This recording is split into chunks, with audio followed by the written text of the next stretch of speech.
कर, माँ में जो अलग हुए,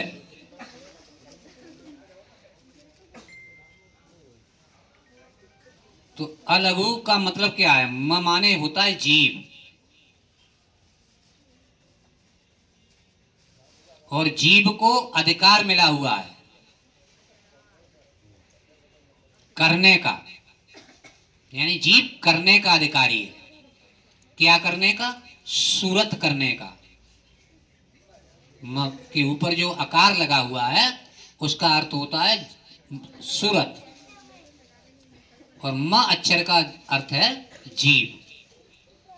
तो इन दोनों को मिलाकर के, तीनों को मिलाकर के अर्थ निकलता है कि जीव जो है सूरत करने का अधिकारी है, क्योंकि सूरत जीव को मिली हुई है पावर के रूप में।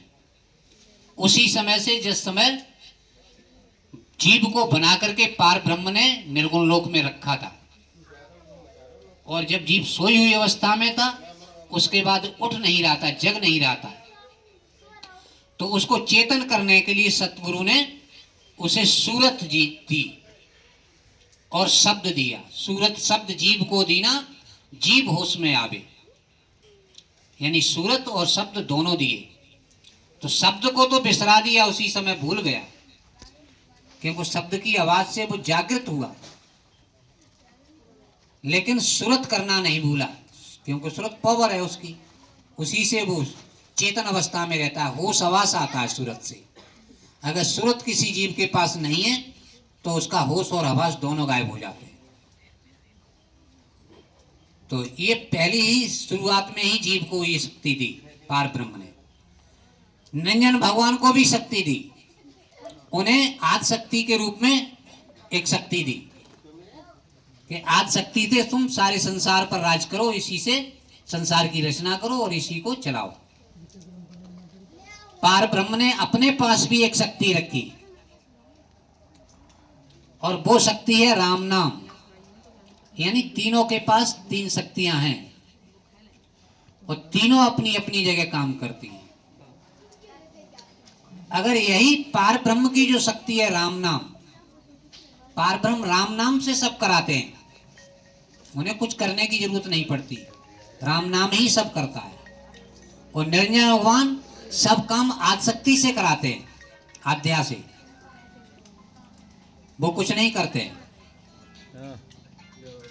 और जीव जो है जो कुछ भी करता है वो सूरत के माध्यम से करता है।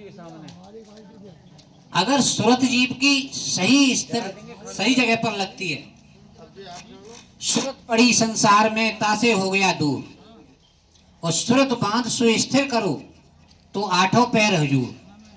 सूरत संसार में लगी हुई है, इसलिए हम लोग सब बहकते रहते हैं, यानी राम नाम को भुला देते हैं, पार ब्रह्म के नाम को भुला देते हैं। जो पावर है पार ब्रह्म की उसको भुला देते हैं।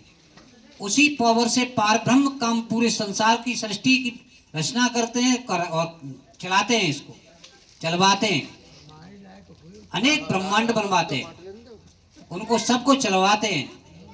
ये कितनी बड़ी चीज है कि सतराम एक सिंधु अपारा, बिंदु लहर नाहर अवतारा। सतराम एक अपार सिंधु का नाम है, उसमें एक लहर उठती है, एक लहर नहीं अनेक लहर होती है समुद्र में, लेकिन एक लहर से निरंजन भगवान का अवतार हो जाता है। बिंदु लहर नाहर अवतारा है, दरिया के लहर अनेका, इस दरिया में अनेक लहर उठती हैं, लेत लहर कर सिंधु विवेका। तो इतना